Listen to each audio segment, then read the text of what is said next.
Oh, friends, that's your destiny if you'll listen to the Spirit of God and walk in His counsel. Studying the final 12 tribes in Revelation chapter 7, you'll see that the 144,000 are listed in a most interesting sequence. The very first tribe is Judah. The second tribe is Reuben, and then Gad and Asher and Naphtali and so on, till you get to the end, and there you find Benjamin at the other end. In other words, Judah and Benjamin are like two sentinels with the other 10 tribes in between. Just as though they're saying, we're not going to lose you again. Before we get into the prophecies guaranteeing the return of Israel in these last days, we need to do some comparing. And I watched a skillful minister on television station 3ABN making scriptural comparisons regarding Israel. I'm going to start where he did and then go on a little further. Let's look at a few facts. A man named Joseph, who had a coat of many colors, dreamed and then brought his family to Egypt. His family grew to become a great nation, and that nation was very special to Yahweh. I want to throw a chart up on the board to show you some interesting facts. You'll see in the upper left-hand corner Isaiah 41:8. But thou, Israel, art my servant Jacob, who have chosen the seed of Abraham, my friend. The nation of Israel, then, was the seed of Abraham. Hosea 11:1. When Israel was a child, I loved him and called my son out of Egypt. You remember they were led by Moses. Baptized, 1 Corinthians 10:1 and 2. When all passed through the sea, and all were baptized unto Moses. Numbers 14:33 and 34 has the number 40 as an important number. After the number of the days in which he served the land, even 40 days, every day for a year shall ye bear your iniquities, even 40 years. They went up on the mountain and received the principles by which they were to live. Then went up Moses and Aaron and Nadab and Abihu and 70 of the elders of Israel.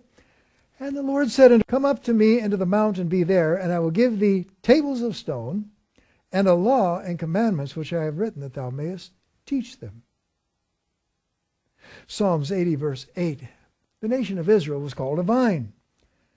Thou hast brought a vine out of Egypt. Thou hast cast out the heathen and planted it. And of course, Israel was to be a servant. And he said unto me, thou art my servant, O Israel, in whom I will be glorified. Israel is to be a glory to the Father. Now we're going to change scenes a little bit.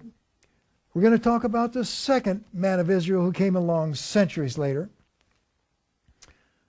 Another man named Joseph, of all things, dreamed a dream and took his family to Egypt. Joseph's wife's name was Mary.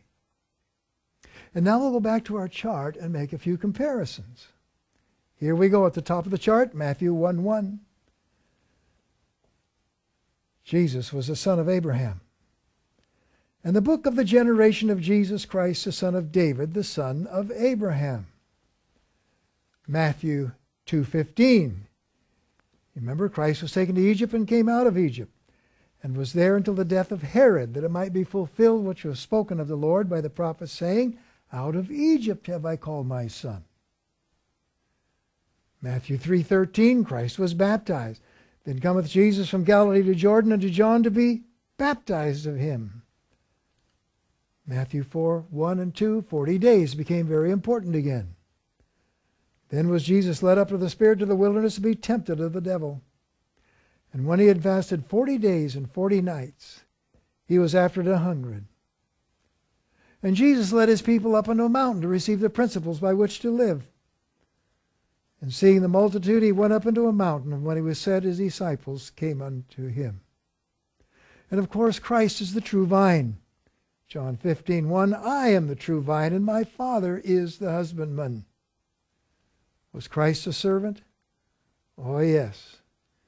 You can't partake of the ordinances without recognizing Christ, taking the place of a servant.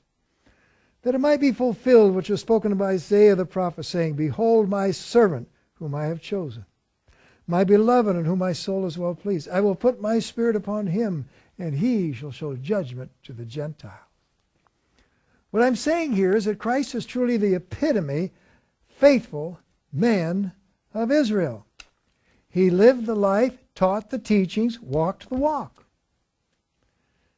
In fact, it's written in Signs of the Times, 6/11/1896, that Ellen White wrote, It was Christ who said, Ye shall do my statutes and keep my judgments. Christ, the same yesterday, today, and forever. Do you really believe that? Once again, he talked the talk and walked the walk. He didn't fail. He taught both the commandments and the statutes. Otherwise, he'd have had no credibility in old Judea at all. But he did it.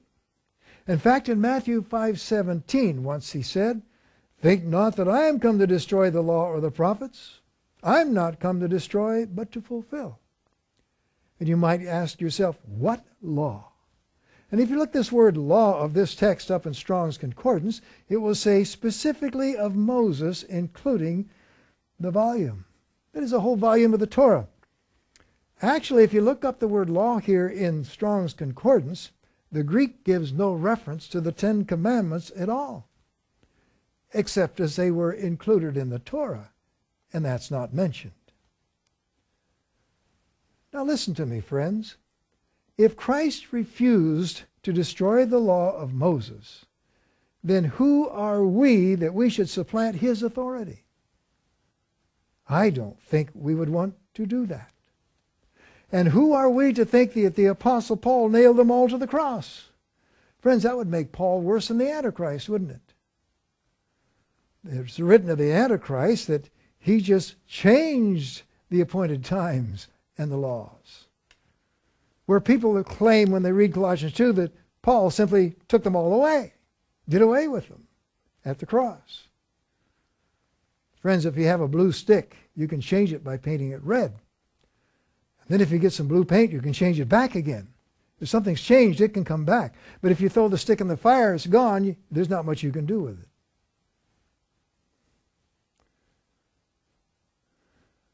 I want you to recall Isaiah chapter 8, verse 20, where it says, to the law, Torah, if you look it up in the Hebrew, and to the testimony. Now, the testimony included the rest of the Old Testament. In other words, all the Old Testament books written by the prophets, the historians, and the poets would not have been included in the Old Testament if their testimony had disagreed with the Torah. Going on with Christ's words and his teaching of truth. In Matthew 7:12, he said, Therefore all things whatsoever you would that men should do to you, do you even so to them. For this is the law and the prophets. And once again, if you look up this word law in the Greek, Strong's Concordance, you'll see that he was talking about the law of Moses, including the entire volume of it. Christ is indeed the true man of Israel. He taught the Torah. He walked the walk. Notice in Review and Herald 506/1875, where Ellen White wrote, Christ gave to Moses religious precepts which were to govern everyday life. These statutes were given explicitly to guard the 10 Commandments. They were not shadowy types to pass away with the death of Christ. They were to be binding upon man in every age as long as time should last. Did you know that Ellen White confirms Christ and Isaiah and Strong's Concordance of it all? Christ truly was the perfect man of Israel. He did not fail on a single point. He walked the walk, our perfect example. And over and over he upheld the Torah. And over Ellen White confirms it. Now I want to give you good news. Good news. The second nation of Israel will not fail either. They know the statutes were given that they might not depart from righteousness, and they're already studying them, trying to understand them, each one. They're determining, using Ellen White